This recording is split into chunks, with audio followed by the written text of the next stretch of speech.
After the divorce, my ex-husband took the $10 million mansion and threw the invitation to his wedding with his mistress at me.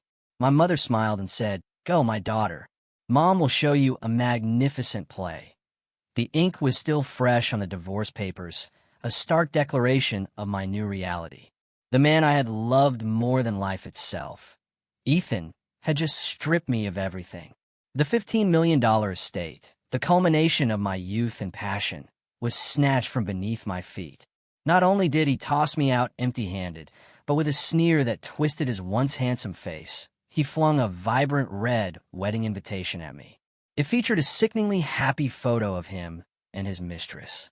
"Come this weekend and congratulate us, ex-wife," he mocked, his voice dripping with cruelty. "Come see what real happiness looks like." I stood there, feeling like the most wretched woman on earth, amidst the wreckage of my shattered marriage. Tears blurred my vision as I traced the elegant script on the invitation, my heart a leaden weight in my chest. Back in my mother's small apartment, I braced myself for her anger, her shared grief. But my mother, Eleanor, simply offered an enigmatic, cold smile. She patted my shoulder, her touch surprisingly firm. "Don't cry, honey," she said, her voice a calm assurance I desperately needed. "Put on your makeup, dress beautifully, and go.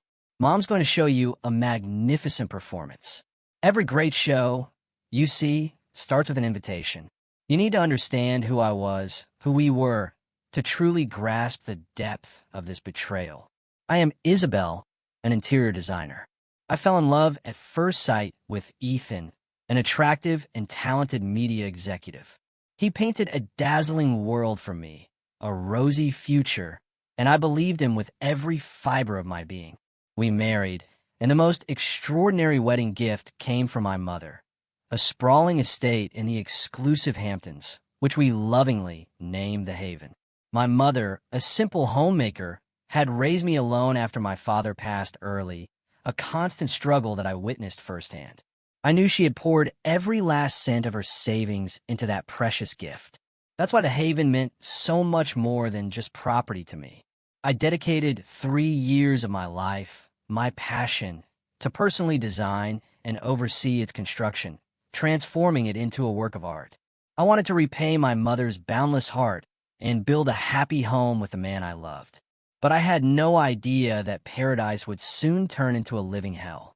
As soon as the estate was completed and appraised at $15 million, Ethan began to change. He grew cold, distant, often returning home late. His mother, Mrs. Dorothy Hayes, who had always viewed me with disdain due to my unsuitable family background, became even worse. She moved in, turning me into her unpaid servant, tormenting me with endless criticism. Yet, the true apex of lies and cruelty came from Ethan himself. About 2 months prior, he had come home, his face etched with worry and distress. He claimed his media company was teetering on the brink of bankruptcy, desperately needing a large sum of money. He pleaded with me, assuring me that the Haven was his only salvation. He wanted to mortgage it for a loan. "Isabel, help me just this once," he'd begged, his eyes welling with tears as he clasped my hands. "If we get through this, I'll make it all up to you. This house is yours. I just need to put it solely in my name for the loan application. I would never take it from you." As a wife who loved and blindly trusted her husband, how could I stand by and watch him sink? I didn't hesitate. The next day, he whisked me away to a notary public. A thick stack of documents lay on the table. He pointed to where I should sign, explaining it was a collateral guarantee agreement, a necessary procedure for the bank loan. Consumed with worry for my husband and trusting him completely, I signed without scrutinizing every page. That, my friends, was the fatal mistake of my life. I didn't know that among the dozens of pages of that guarantee agreement, he had cleverly inserted an interspousal transfer deed. My signature, dashed off in a state of emotional turmoil, effectively ended my ownership of the masterpiece I had poured my soul into. Once he achieved his goal, his true nature unfurled. The sadness vanished from his face, replaced by a callous disregard. He returned home, not alone, but accompanied by Chloe, an influencer I vaguely suspected was his mistress. Before me and my mother-in-law, he casually declared, "I want a divorce."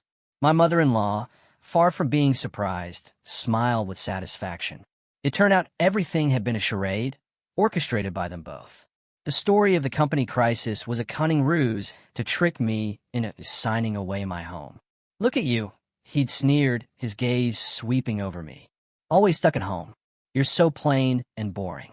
You don't fit into my world anymore. Chloe is my kind of woman." I was paralyzed. In a single afternoon, I had lost everything. The husband I loved, the house I had put my soul into, and my faith in love itself. They threw me out with an old suitcase and a broken heart. To rub salt into the wound, he pulled the wedding invitation from his pocket and threw it at my feet. "Oh, I almost forgot," he said with that devilish smile. "This weekend, Chloe and I are getting married right here on this estate. Come and congratulate us. Come and see what kind of woman is worthy of me in this house." I stood there crying under the hot summer sun, overwhelmed by extreme humiliation, helplessness, and despair.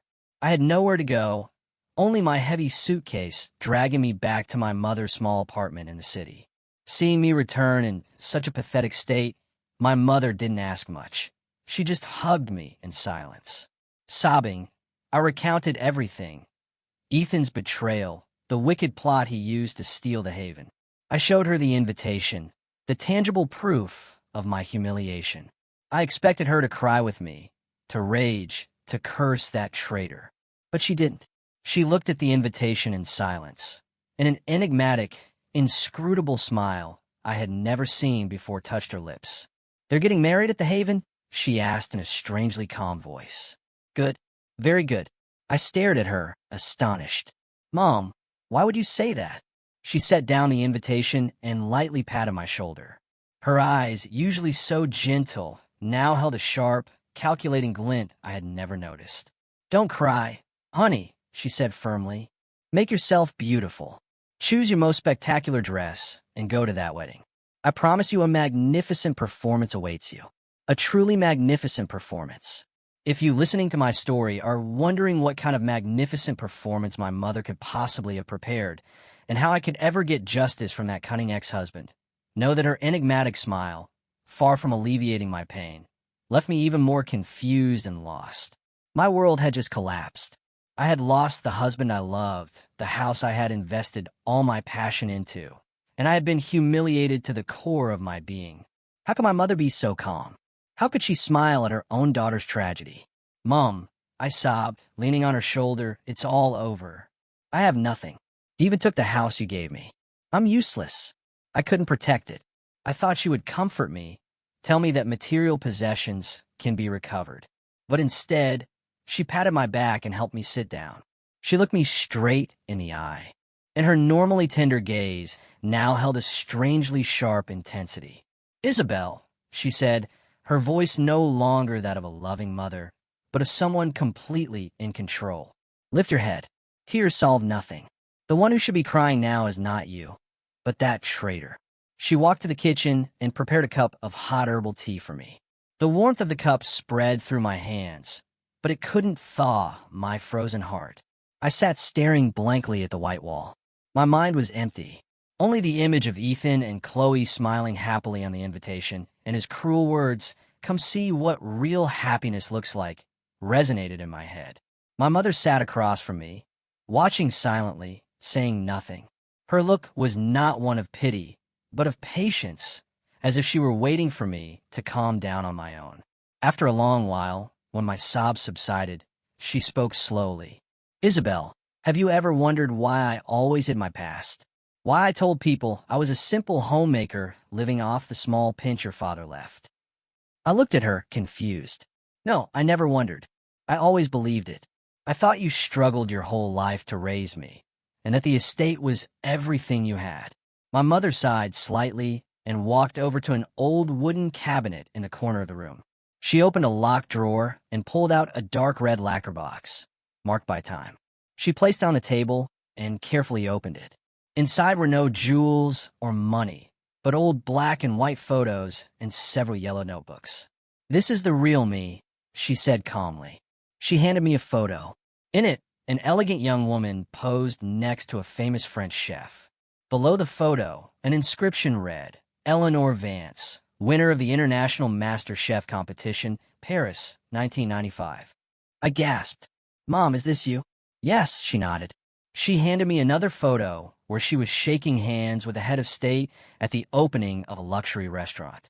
Then came clippings from famous gourmet magazines.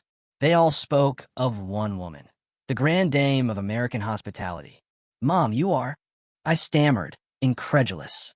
I am the founder and owner of the Sovereign Group, she said in a serene voice.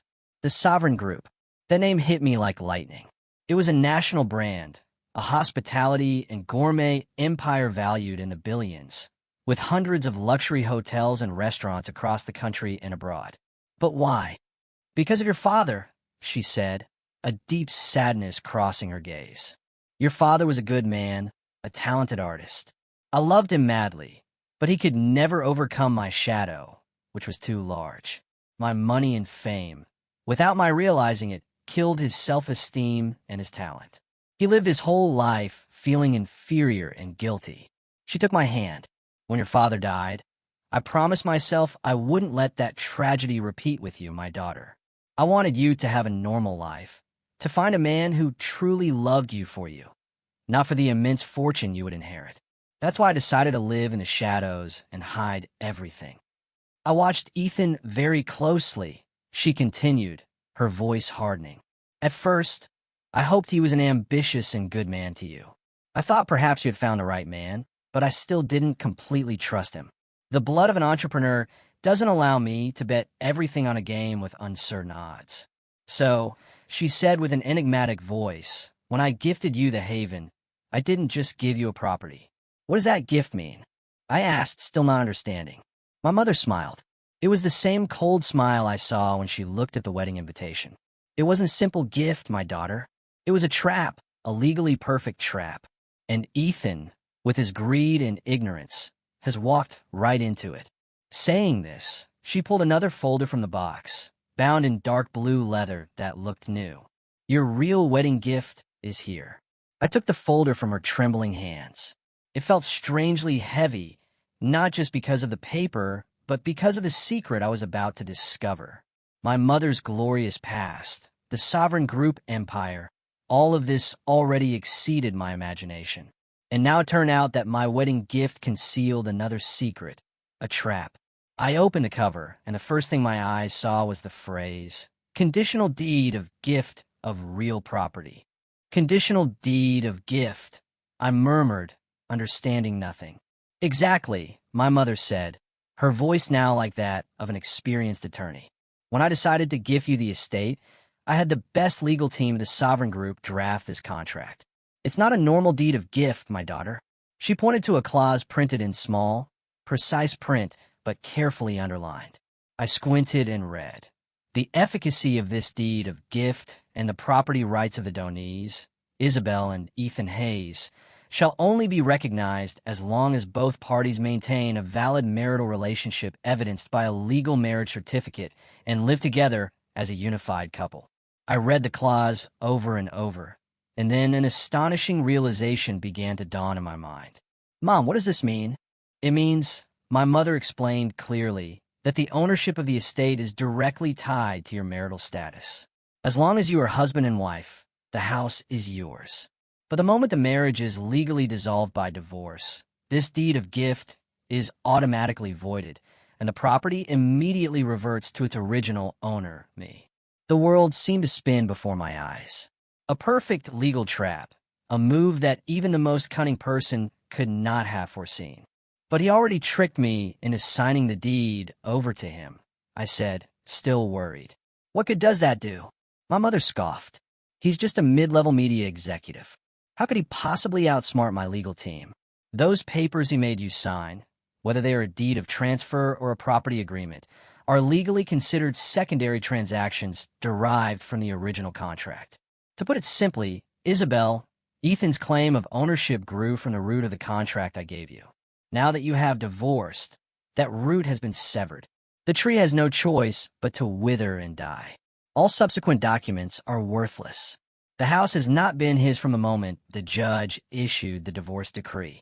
Right now, he is illegally residing in my house. I was completely stunned. My mother, whom I thought only knew cooking, possessed a terrifyingly calculating mind and foresight. She had foreseen everything. She had prepared an escape route for me from the beginning. Ethan, my mother continued scornfully, made the fatal mistake of the greedy and short-sighted. He focused so much on how to steal the property that he forgot to protect the one thing that gave him access to it. You. He single-handedly destroyed the only clause that could have given him everything. My pain seemed to shrink by half, and in its place, a small, jubilant joy began to bloom. So what do we do now? Do we sue him immediately and take back the house? Sue? Why the rush, honey? My mother smiled. It was the same cold smile I saw when she looked at the wedding invitation. What fun would a lawsuit be? We don't have to do anything. Just sit back and wait for the fish to jump into the net themselves. She picked up the wedding invitation from the table and admired it as if it were a work of art. He sent an invitation, didn't he? He said he wanted to get married right there on that estate. Perfect. The more noise he makes, the more humiliating his downfall will be. He wanted the wedding of the century, and I will give him the disaster of the century. What do you mean, Mom? I still couldn't follow her thinking. Did he hire a catering company? Yes, I heard it's a luxury catering company called Royal Provisions. Excellent. My mother nodded, her eyes shining with cunning. Then things are even easier than I thought. She didn't explain further, standing up and walking to the window. What you need to do, she said, taking my hand, is wipe away your tears, get rid of all the sadness, go shopping, make yourself beautiful, and choose the most dazzling dress. That day, you must appear as a queen to witness the fall of those who despised you. Leave everything else in my hands. Tears welled up in my eyes again, but this time they were not tears of pain, but of gratitude, joy, and the happiness of knowing I was not alone. I had my mother, a mother who not only loved me, but was a warrior, a true queen. The wedding invitation on the table was no longer a symbol of humiliation. It had become an invitation to witness that man's downfall, and I would be the spectator in the front row. Once the plan for revenge was drawn up, my mood shifted dramatically. Pain and despair were replaced by a strange anticipation and excitement. I was no longer the victim of a tragedy. I became a spectator, awaiting a magnificent performance that was about to begin. And the main actors, Ethan and Chloe, did not disappoint me. They played their roles perfectly, with impeccable brazenness and ridicule. Ethan, having easily secured a $15 million estate and rid himself of me, a thorn in his side, was like a tiger loose in the jungle. He no longer hid or beat around the bush. He publicized his relationship with Chloe, flaunting it across all media and social networks, as if desperate to shout his victory to the whole world.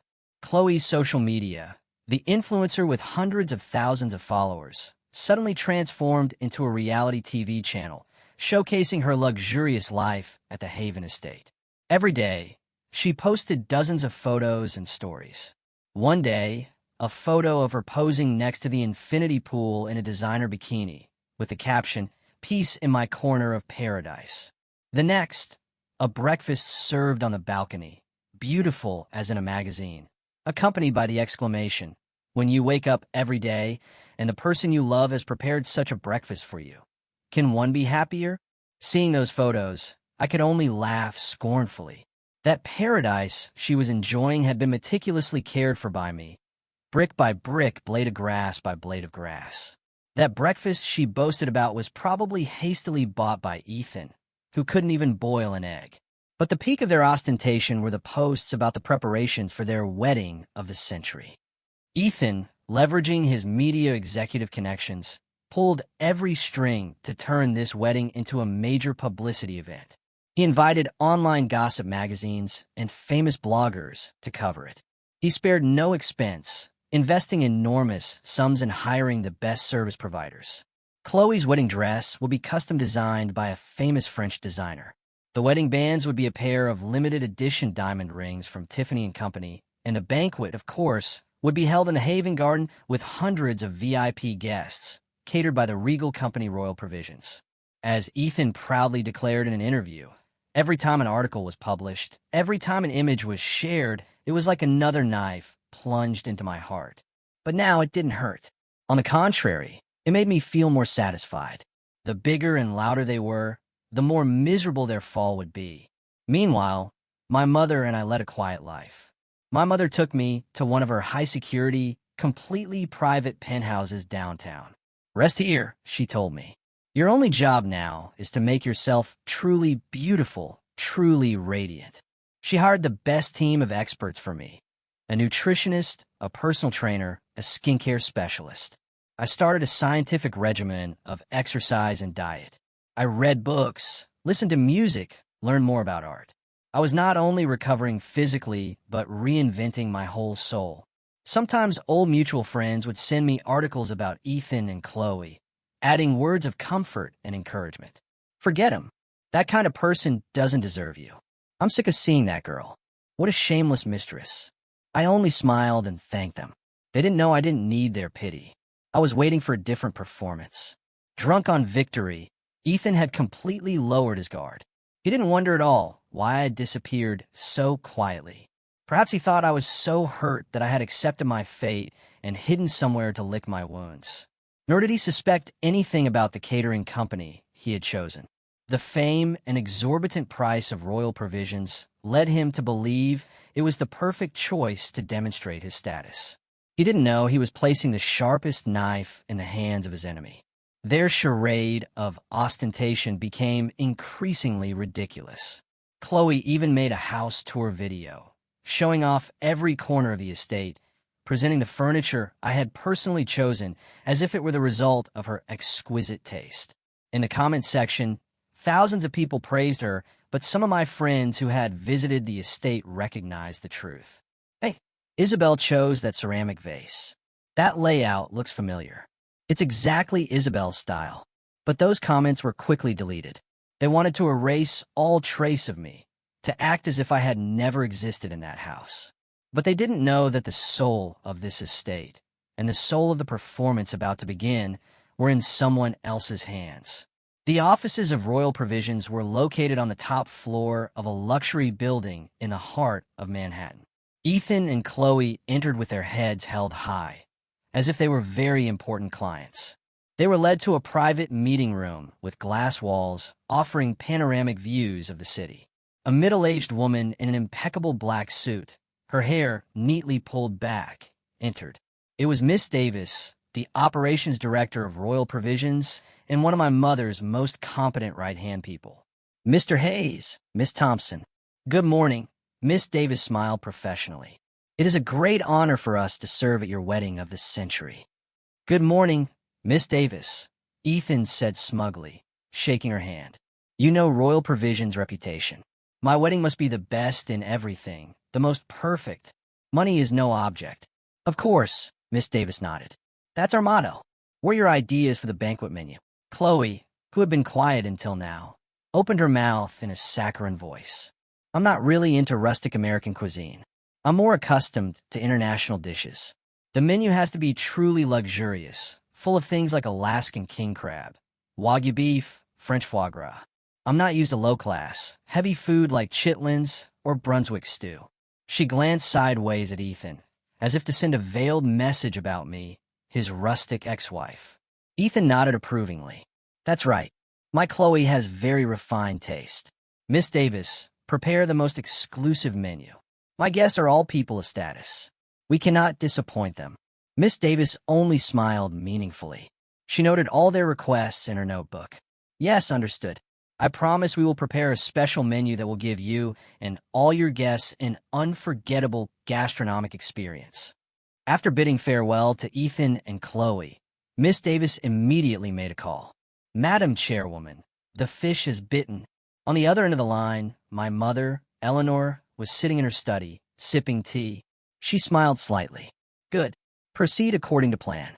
Tell the kitchen team to prepare the menu in the most special way." "Yes, understood. But, Madam Chairwoman," Miss Davis hesitated, "won't this affect Royal Provisions' reputation?" "Reputation?" My mother laughed. What is the reputation of a subsidiary compared to the honor of my daughter? Besides, this is not destruction. It is a culinary art performance. We're going to teach them what the truth tastes like. And so, a detailed plan was elaborated. My mother, the grand dame of American hospitality, personally drafted the secret menu. She didn't need to be present, but all her orders were transmitted and executed absolutely. She called the most talented chef in the Sovereign Group restaurant chain, a master of traditional Southern cuisine, capable of turning the humblest dish into a work of art. Your mission this time, she told him, is not to make it taste good, but to make it taste very authentic. The flavor of lies and the flavor of the bill coming due. All preparations were carried out in secret.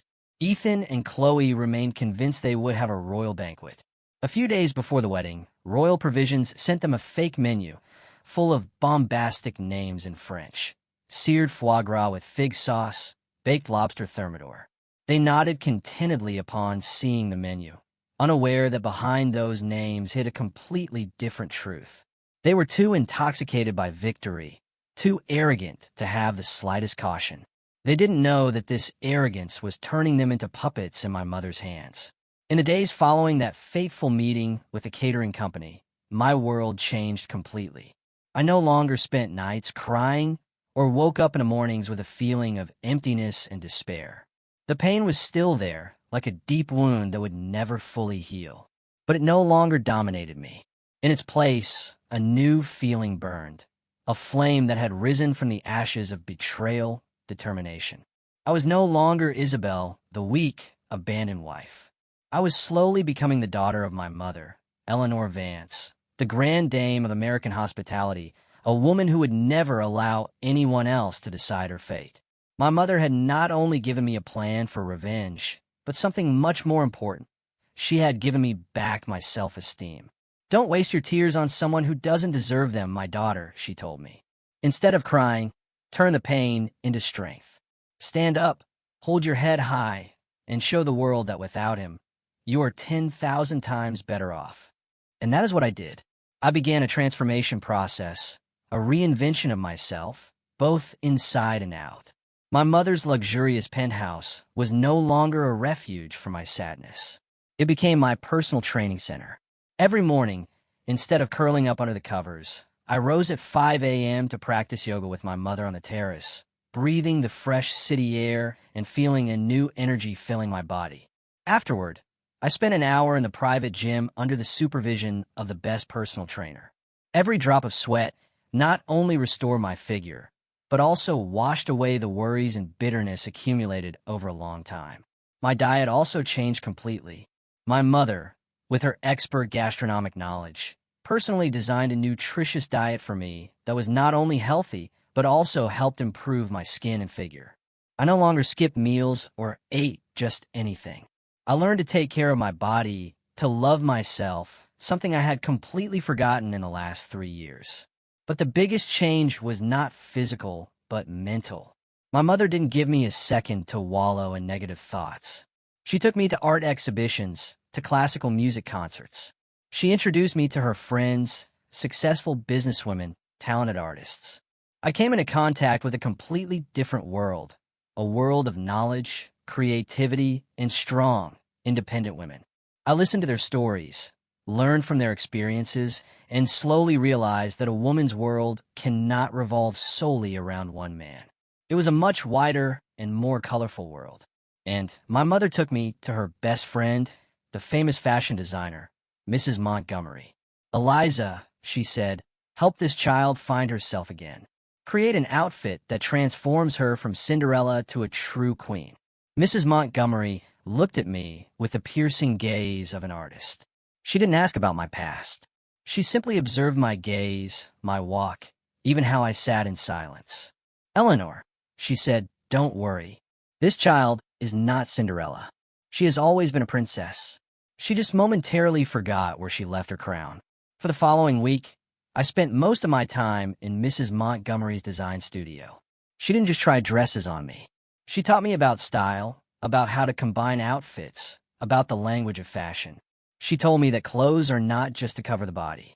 They're a statement of who you are. "Choose a color that tells your story right now," she said. And I chose ruby red, the color of power, charm, passion, and vengeance. The evening gown was ready the day before the wedding. When I put it on and looked in the mirror, I didn't recognize myself.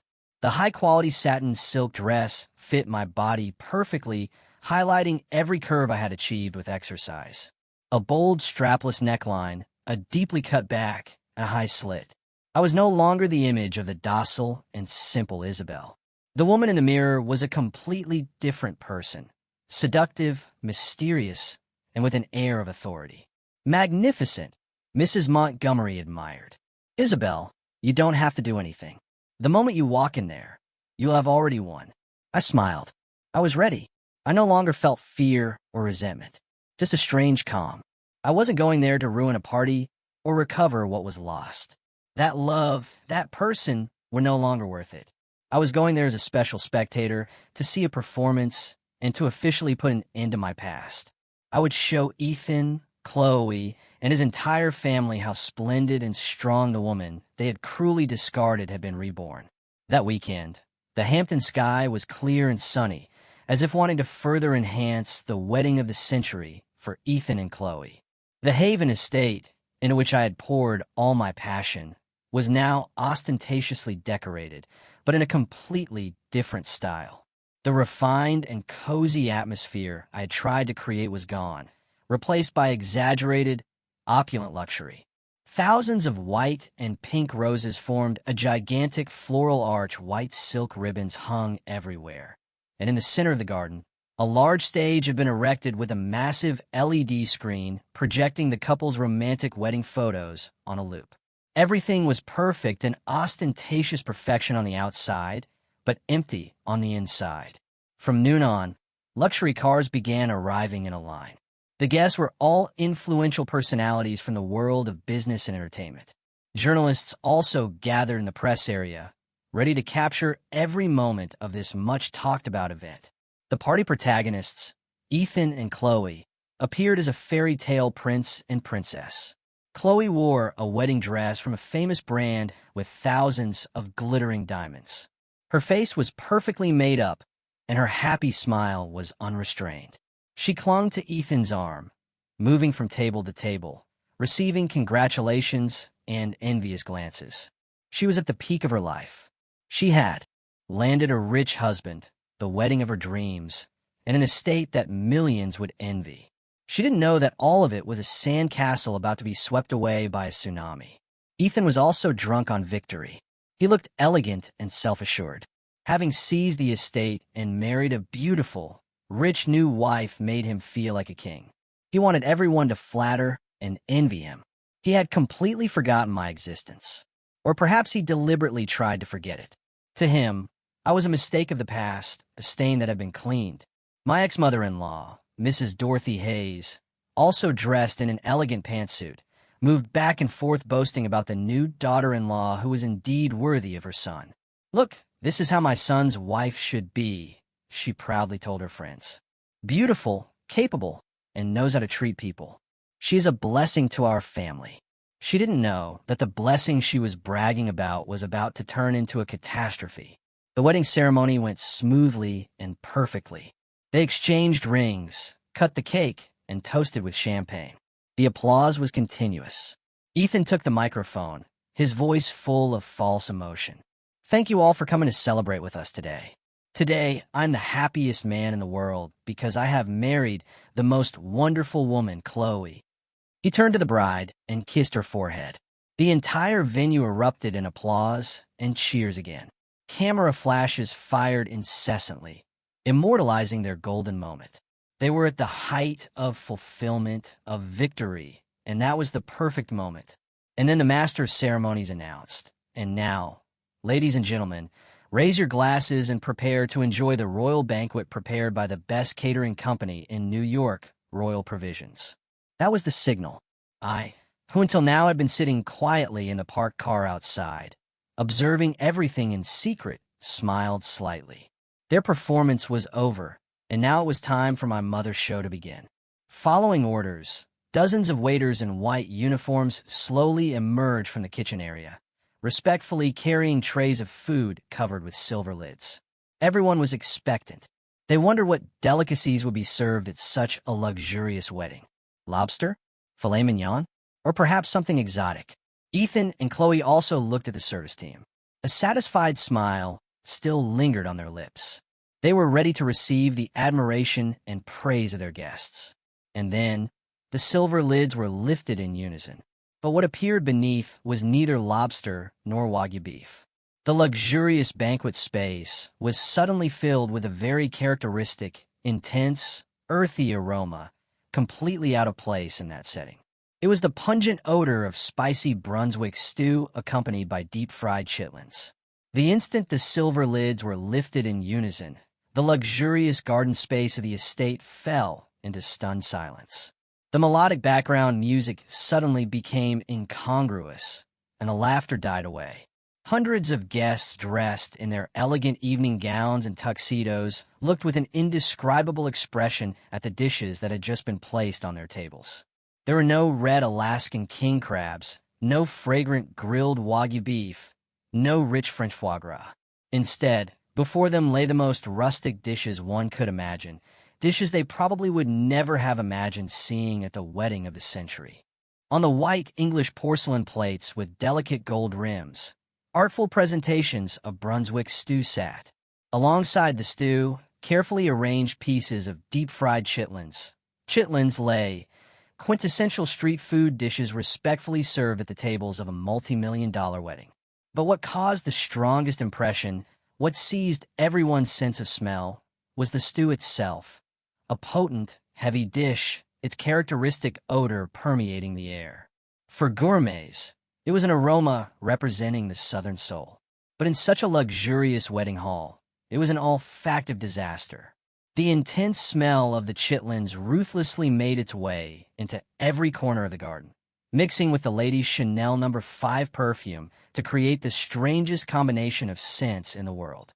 After a few seconds of stupid stupefaction, the guests began to look at each other.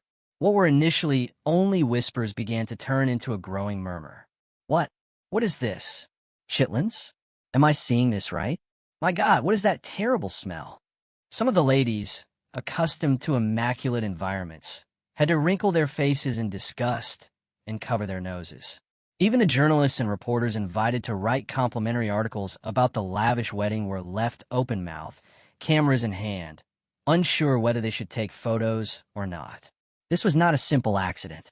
It was a humiliation, elaborately and artistically orchestrated. The first to collapse was the party's protagonist, the bride Chloe. She was standing on the stage, a happy smile still on her lips. But when the intense smell of the stew reached her nose, and she looked down to see the deep-fried chitlins respectfully served on the tables, her smile froze. Her perfectly made-up face went from red to pale, and then colorless. She was the influencer who had always built a refined, high-class image on social media. She always boasted about dining at Michelin-starred restaurants and said she couldn't eat low-class food. And now, on the most important day of her life, under the spotlight of hundreds of cameras and the eyes of her peers, she had to face a banquet full of Brunswick stew and chitlins. A wave of extreme shame and embarrassment washed over her. She felt like she had been stripped naked and mocked mercilessly. Ethan. She turned to him, her voice cracking. What is happening? But Ethan was in no mood to comfort her. He too was stunned. His attractive face was now red with anger and humiliation. He had spent millions on this grand wedding to consolidate his status. He had mobilized all his connections. He wanted everyone to admire and envy him. But now he only received looks of bewilderment, muffled giggles, and a smell of chitlins that couldn't be washed away. His wedding of the century had turned into the laughingstock of the century. He felt as if he had been slapped from the heavens, an invisible slap that hurt him to the bone, and the surprise turned into uncontrollable rage. He was sure someone had tried to ruin his wedding, and that person could be no one else but me. Isabel, that. He clenched his teeth, his eyes bloodshot.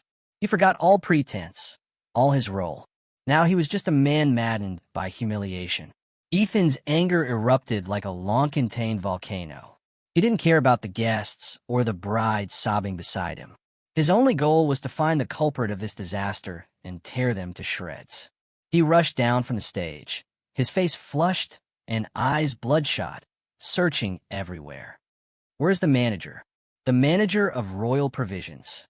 "Get out here now," he shouted, and his voice echoed throughout the garden, drowning out the music and the people's murmurs. Everyone stepped aside, frightened by the groom's fury. Immediately, Miss Davis, the impeccable, calm woman Ethan still believed was a high executive, emerged from the kitchen area. Her face was surprisingly serene and professional. "Yes, Mr. Hayes. To what do we owe your anger? You still ask." Ethan ran up and grabbed Miss Davis by the lapels. It was an extremely rude and uncontrolled act. "Look what you've done to my wedding. Chitlins? Brunswick stew? Are you all crazy? Do you know how much I paid for this wedding? Do you want me to ruin you?" Miss Davis showed no fear. She calmly pushed Ethan's hands away and straightened her lapels. "Mr. Hayes, I recommend you calm down. All the food today has been prepared according to the menu we agreed upon." "Agreed upon?" Ethan shouted incredulously. "What are you talking about? My menu was king crab and wagyu beef. Who agreed to this disgusting menu with you?" "You did yourself," Miss Davis replied with an imperturbable voice. She then motioned for an employee to bring her a folder. "This is the contract you signed with us. And here is the menu appendix with your signature at the bottom."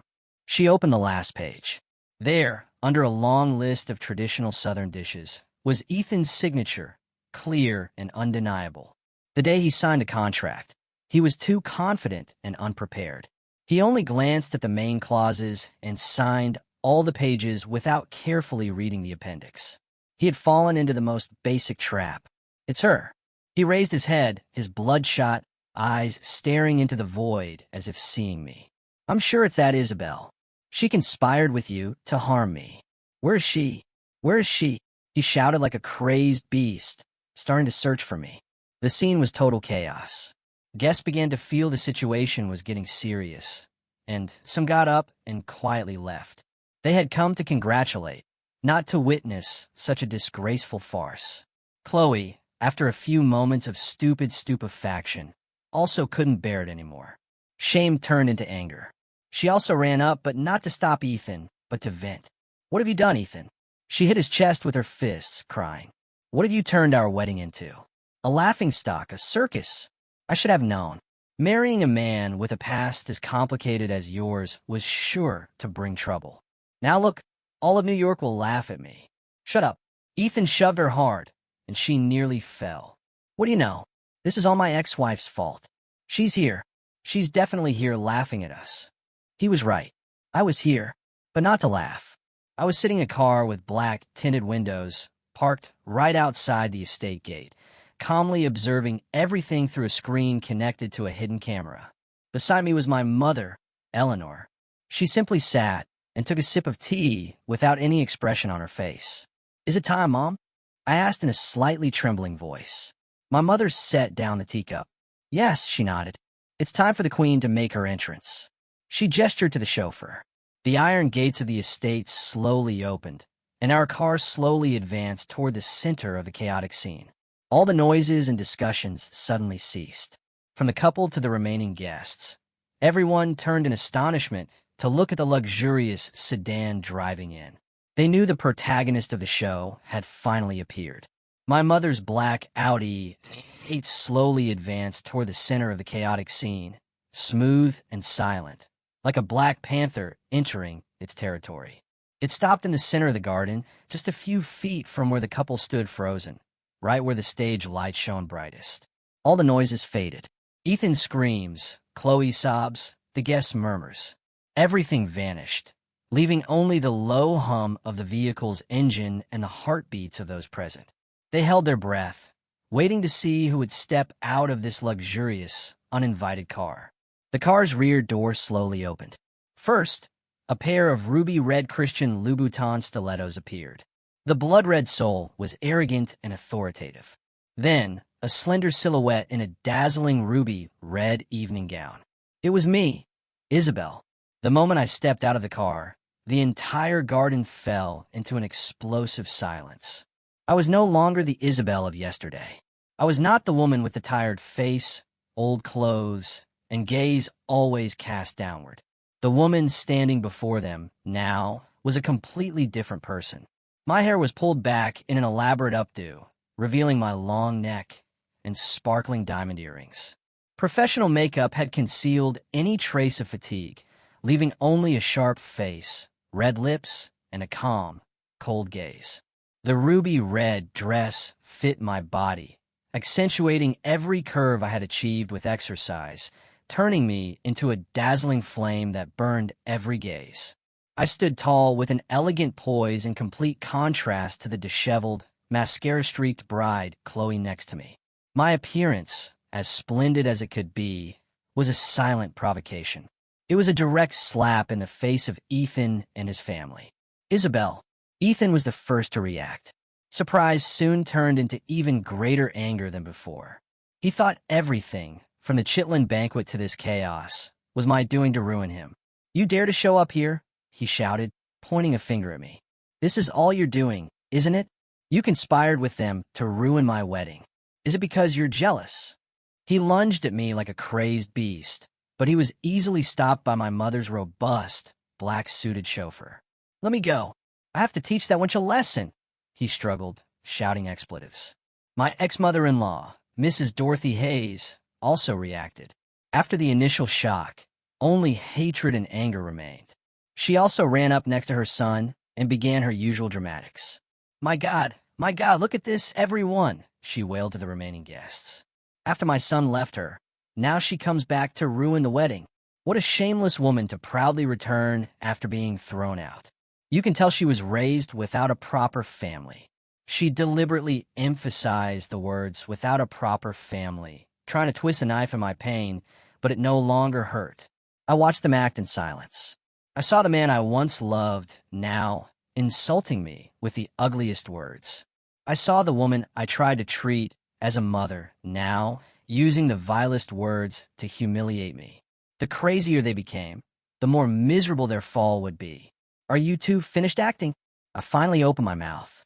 My voice wasn't loud, but it was so calm and authoritative that it silenced them both. "You said I ruined your wedding, Mr. Hayes. Look at yourself again and see who is turning this wedding into a laughingstock. Is it me, or is it the groom himself who is screaming and grabbing the waiter by the lapels like a lunatic?" Then I turned to Mrs. Hayes. "Madam, I no longer called her mother. You said I have no shame. Then does a mother-in-law who condones her son's infidelity and conspires with him to trick his daughter-in-law and seize her assets have any shame?" My words were like bullets that pierced directly into their hypocritical faces. They were speechless, unable to reply. "I have not come here today to ruin any wedding," I said. "I have come here as a guest." I held up the vibrant red wedding invitation that Ethan had thrown in my face. The groom himself invited me to come and see what real happiness looks like. I am simply answering his invitation. My audacity made Ethan turn red with rage. You. He was speechless, only able to point a finger at me. "This is not your place. Leave right now. Get out of my house right now." "My house?" I smiled meaningfully. "Are you sure this is your house, Mr. Hayes?" "Of course. The deed is in my name. Get out now, or I'll call security," he shouted. "Ah, yes," I said defiantly. "Then call them. I'd love to see who the guards of my house obey." My words exploded like another bomb, astonishing everyone once again. "Your house? What are you talking about?" Even Ethan hesitated, and a vague uneasiness began to creep into his mind. Just at that moment, from the kitchen area, still in chaos, the figure of a woman in an elegant, authoritative dark blue silk suit slowly appeared. Behind her followed a team of about 10 people in black suits and briefcases who looked like a powerful legal team. And that woman was none other than my mother. My mother's appearance was like a sedative that instantly calmed all the chaos. She walked unhurriedly, and every step exuded the composure of someone who had the situation under control. She didn't look at Ethan or Mrs. Hayes. Her gaze swept the entire room, and everyone who met that sharp, authoritative look instinctively had to lower their heads. And then something unexpected happened. Some of the banquet guests, older, influential personalities from the world of business and real estate, were stunned when they saw my mother and hurriedly stood up to greet her with a respectful bow. "Madam Chairwoman Eleanor, what a surprise to see you here. Eleanor, it's been so long. You look as wonderful as ever." "Mrs. Vance, what an honor." Ethan and his mother were completely dumbfounded. "Madam Chairwoman? What chairwoman?" "My mother, a homemaker." Why were these successful business people bowing to her? "Ma'am, Isabel's mother," Mrs. Hayes stammered, incredulous. How are you here? We'll let you in." My mother finally turned slowly toward her. She was not angry. She simply looked at Mrs. Hayes with a mixture of pity and contempt. "Why do I need your permission to enter my own house?" she said in a voice that, though not loud, carried the weight of 1,000 tons. "House? Your house." Mrs. Hayes burst into hysterical laughter. "You've gone mad. This is my son's house. Don't talk nonsense." "Oh, really?" My mother offered the same mocking smile I had shown earlier. She gestured to one of the men on her legal team. The lawyer immediately stepped forward and opened his briefcase. "Mrs. Hayes, Mr. Hayes, good morning," the lawyer, Mr. Sterling, said firmly. "I am Attorney Sterling, representative of the rightful owner of this estate, Mrs. Eleanor Vance." He held up a folder with the red seal of a notary. "According to the conditional deed of gift of real property, document number 1234, drafted on March 15th of last year, my client, Mrs. Eleanor Vance, gifted the property of the Haven Estate to her daughter, Mrs. Isabel Hayes, and her son-in-law, Mr. Ethan Hayes." The lawyer paused and looked directly into Ethan's face. "However, Clause 3.2.2 of the contract clearly states that this contract is only valid as long as Mr. Hayes and Mrs. Isabel Hayes maintain a valid marital relationship. On the 7th of this month," he continued, "the Family Court of New York issued a divorce decree for the two of you. This means that the precondition of the contract has been destroyed, and by law, this deed of gift is officially voided." The entire room fell silent. Everyone listened to the lawyer's words, holding their breath. In conclusion, the lawyer concluded, "The ownership of this estate has automatically reverted to its original owner, my client, Mrs. Eleanor Vance. Any subsequent documents of title change that Mr. Hayes made Mrs. Isabel Hayes sign through deception are legally invalid." He looked at Ethan directly. "Simply put, Mr. Hayes, you and your family are holding an illegal party on someone else's property." "No, it's impossible. It's a lie," Ethan shouted. He lunged to snatch the folder, but was stopped by two of my mother's sturdy bodyguards. "These are all state-certified legal documents," Attorney Sterling said coolly. "If you don't believe it, we can meet in court." My mother finally slowly stepped forward. She didn't look at Ethan, but at the bride Chloe, who was trembling with a pale face. "Congratulations, my dear." My mother's voice suddenly softened. "Chloe, right? You are very beautiful. I am Eleanor Vance, chairwoman of the Sovereign Group, and also the owner of Royal Provisions, the company you hired. Thank you for trusting our services." Another bomb exploded. Chloe and Ethan were completely petrified. And as the owner of the house, my mother continued, her smile widening, "I personally designed today's menu to entertain the guests. Full of traditional dishes, full of feeling. Spicy Brunswick stew, deep-fried chitlins. I heard you don't like rustic food. That's okay. Try it. Maybe you'll like it." Every word my mother spoke was sweet but sharp, stabbing directly into Chloe's pride. The shame, embarrassment, and fear of having married a man about to be ruined made her unable to bear it any longer. "No, I'm not marrying him. I'm not marrying a scammer like you," she screamed. She tore the diamond ring from her finger and threw it in Ethan's face. Then, clutching her cumbersome wedding dress, she ran crying out of the estate. Under hundreds of bewildered glances and the incessant camera flashes, the performance had come to an end, and the person who had written the finale was none other than my mother. The grand dame of American hospitality could not have reappeared in a more spectacular fashion. Chloe's performance ended with a humiliating flight, leaving only a desolate void in the center of the banquet stage. The bride had fled, and the dream of a wealthy family had vanished like smoke. The day's protagonist, the groom, was now just a miserable failure, standing stunned amid the wreckage of his deception. Ethan remained motionless. The red mark of the diamond ring Chloe had thrown was still visible on his cheek. He no longer shouted or raged. He simply stared with lost eyes at the shadow of the bride who had just fled. Then he looked down at the plates of chitlins that still gave off their penetrating odor, and finally looked at my mother and me, who stood on the winning side. Probably even at that moment, he couldn't believe that all of this was real, a truth so hard and miserable that had fallen upon him in less than an hour. But my mother had no intention of giving him more time to digest the truth. She had laid the trap, she had waited, and now it was time to collect the net. She didn't want the show to end halfway. She wanted a complete finale, a lesson that those who had tried to trample her daughter would not forget for the rest of their lives. After allowing the guests a few seconds to recover after the bride's scene, Attorney Sterling spoke again.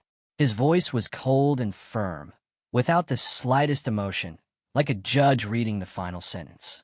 "Mr. Hayes," he said, looking directly at the stunned man, "I reiterate once again, in accordance with the provisions of the Civil Code and the certified conditional deed of gift, from the moment the divorce decree between you and Mrs. Isabel Hayes became effective, the deed of gift for the Haven estate was officially voided."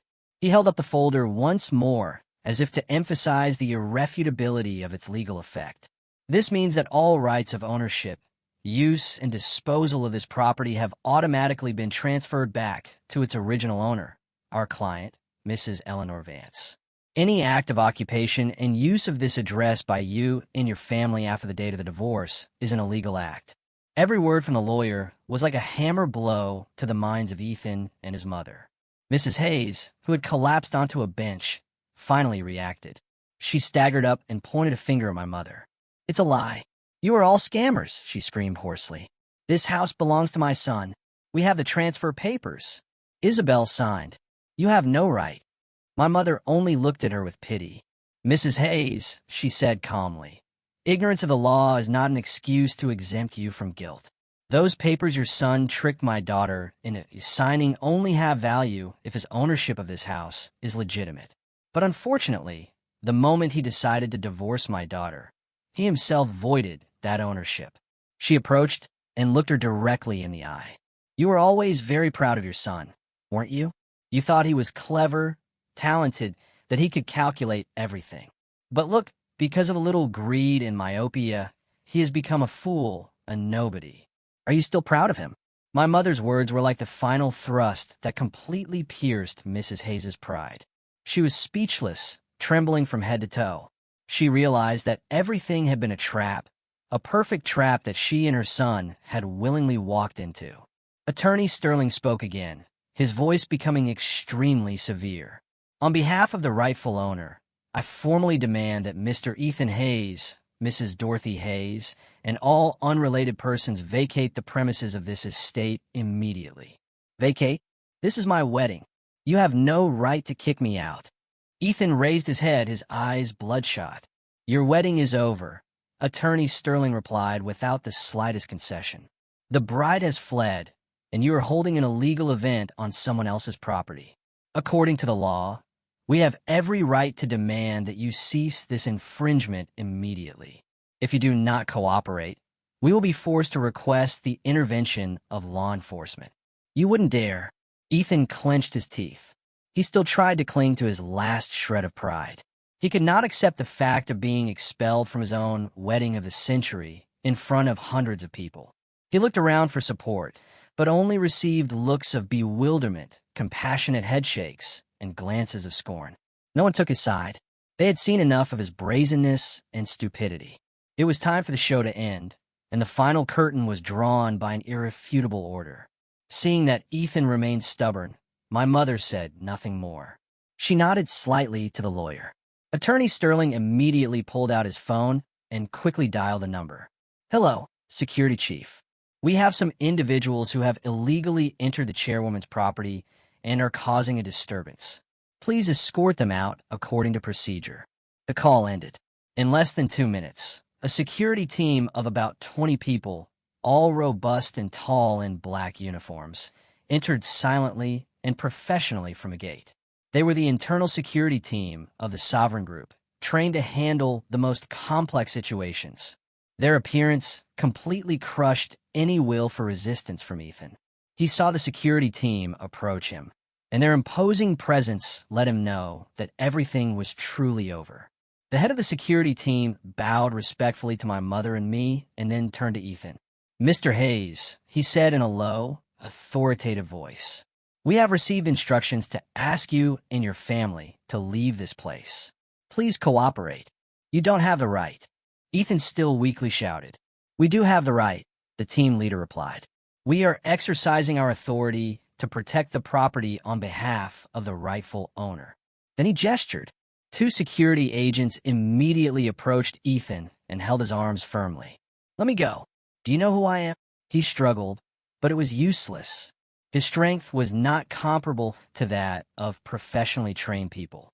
The image of the groom in his luxury suit being dragged away by two sturdy security guards could not have been more miserable and ridiculous. Mrs. Dorothy Hayes, seeing her son being taken away, screamed and ran to try to make a scene. "Let go, my son. You are thieves." But she was also stopped by two female security agents. "Madam, please accompany us," they said politely. But their actions were very firm. All the family relatives, who until a moment ago had been arrogant and smug, were now expelled from the party venue in the most embarrassing way possible. They were let out like a flock of ducks, passing the tables still full of chitlins and Brunswick stew under the compassionate glances of the remaining guests. Outside the gates of the estate, they once considered their paradise.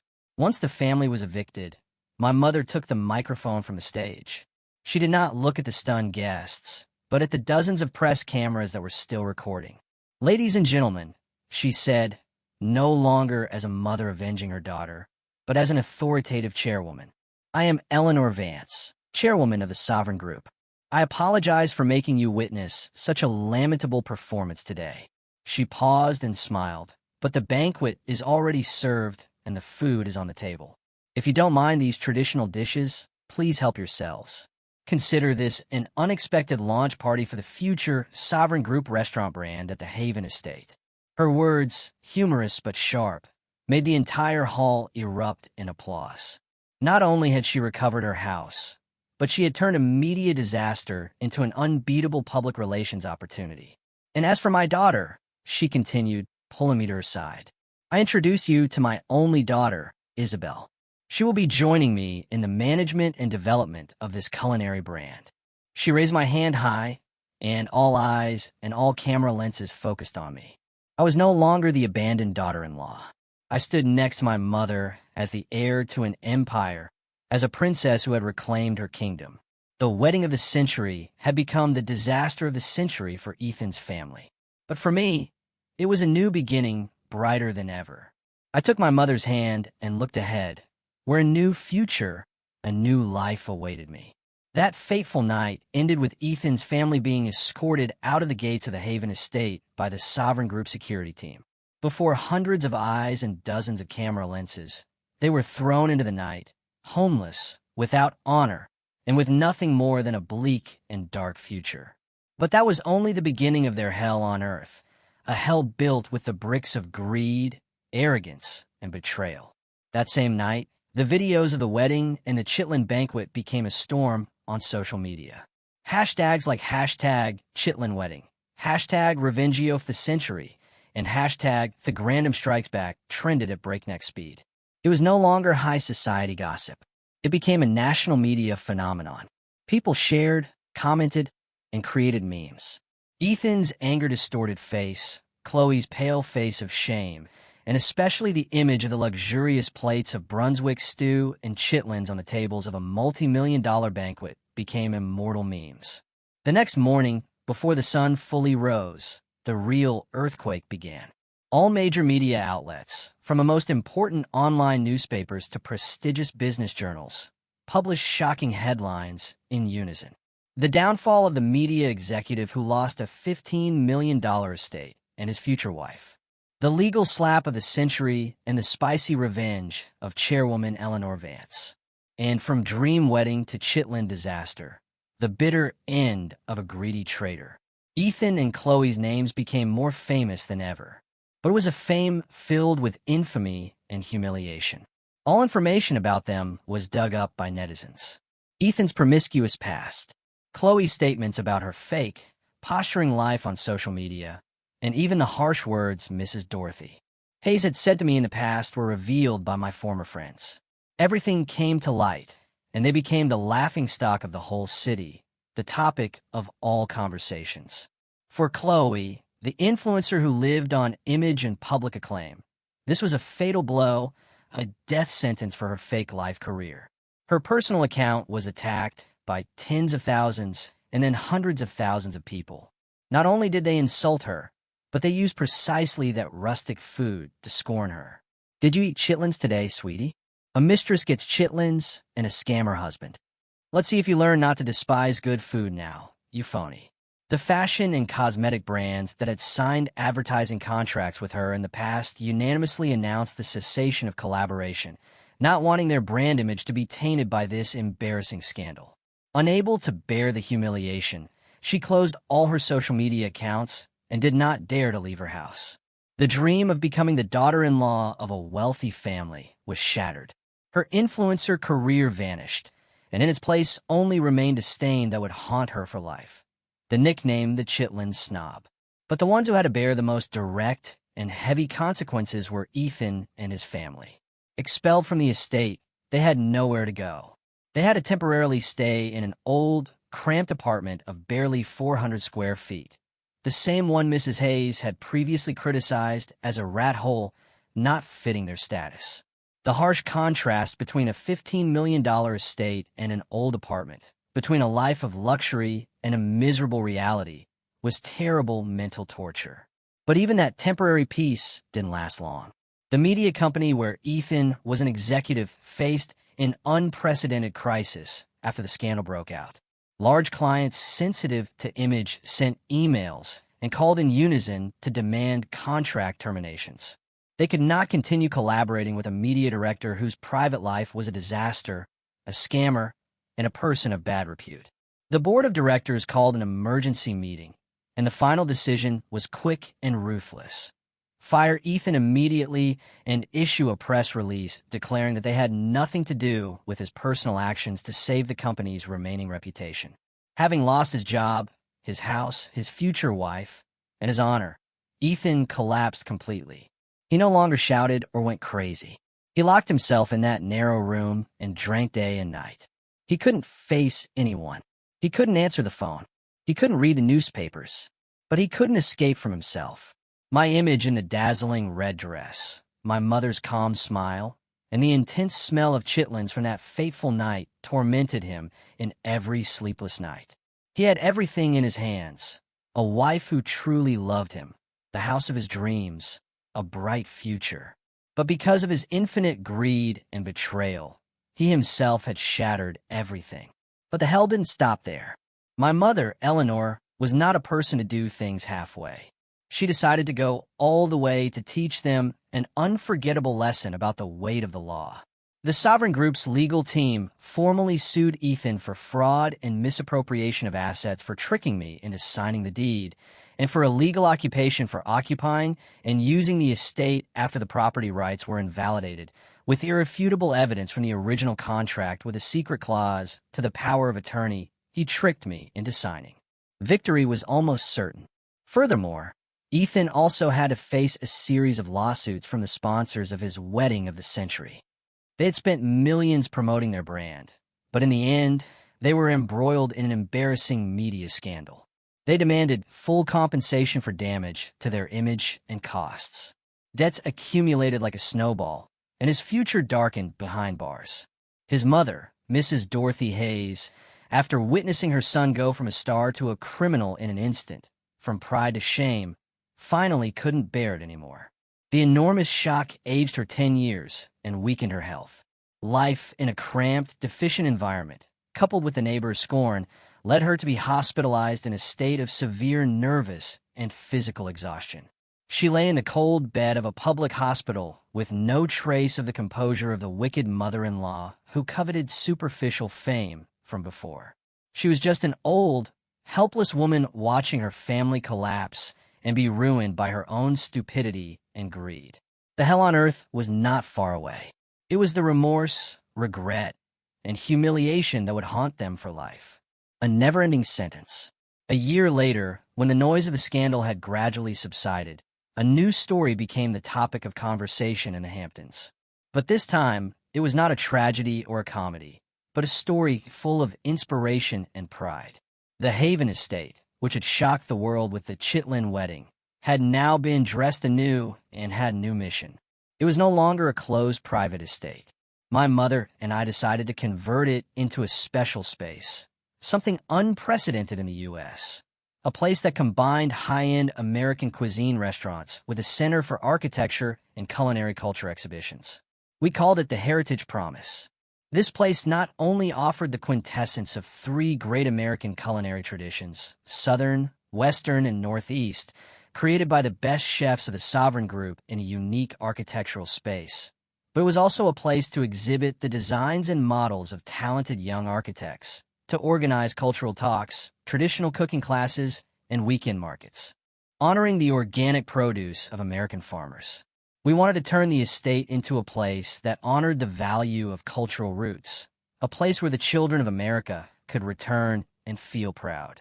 The opening day of the Heritage Promise was a grand event that attracted the attention of the entire elite, artists, and media. I no longer hid behind the scenes. I wore a silk suit designed by Mrs. Montgomery, standing next to my mother, self-assured and radiant.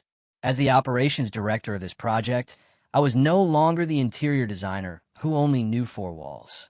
I learned from my mother and participated in management and operations. I found my passion and regained my value, not by building my own home, but by building and spreading good values for the community. My life is now a succession of busy days, but full of joy. I found happiness in work, in the satisfied smiles of customers, in the admiring glances of young culture lovers. I found myself again, a version of myself much stronger and more complete than before. As for the fate of those who made me suffer, they also had the ending they deserved, a tragic ending written by their own wrong choices. Ethan was sentenced to 3 years in federal prison for fraud, with irrefutable evidence against him. But that was not all. The enormous compensation he had to pay to the sponsors and related parties left him and his family completely ruined. After getting out of prison, he had nothing left. His former company fired him. His friends avoided him. And Ethan Hayes' name became a stain in the media industry. No company wanted to hire him. He had to take all kinds of manual jobs to survive, from delivery driver to waiter at a street food stand. Ironically, a place that sold the food he once despised. Sometimes people see him sitting quietly in a street corner after a hard day's work, staring with lost eyes at the illuminated building of the Heritage Promise. Perhaps at that moment he regrets. He regrets the wife who loved him with all her heart. He regrets the opportunity to change his life that was within his reach, but which he discarded for his own greed and betrayal. But everything was too late. Regret would now be his faithful companion for the rest of his life. Mrs. Dorothy Hayes, after a long hospitalization, was discharged, but the enormous shock had aged her 10 years, and her health was weakened. She had to spend her last days in the narrow old apartment in pain and shame. Her pride, her arrogance, were forever buried with the fall of her precious son. Every day, she had to face the truth that her cruel heart and greed had led her entire family to tragedy. It was a mental torture more painful than physical pain. Her entire family had to pay too high a price for their bad choices. They were once high up, looking at me with scorn. But in the end, it was they who sank to the bottom of society. One evening, while I was in the garden of the Heritage Promise, looking at the water lilies in full bloom in the pond, my mother approached and hugged me. "Do you still hate them?" she asked softly. I shook my head and smiled. "No, Mom, I don't hate them anymore. Maybe I should even be grateful to them. If it weren't for their betrayal, I probably never would have discovered my true strength, nor would I have the meaningful life I have today." "That's right," she affirmed. "Sometimes a door that closes before our eyes does not mean the end, but it is to open a new, wider, and better path for us." And I found my own way, a path built with self-esteem, effort, and the love of a great mother. I had truly been reborn. Thank you for listening to my story.